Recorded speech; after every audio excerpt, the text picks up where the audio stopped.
Puno ko eh.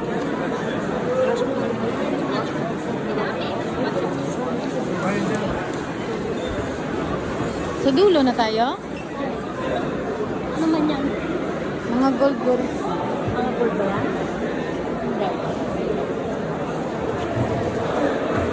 Mga gold man ay. Kaya nga, hindi man natin makayanan. Puro naman mga gold, walang mga ano. Yung itong street siguro. Liko-liko na tayo? Dito nga, dito muna tayo. Dito. Cafe, restaurant. Okay. Gate 1.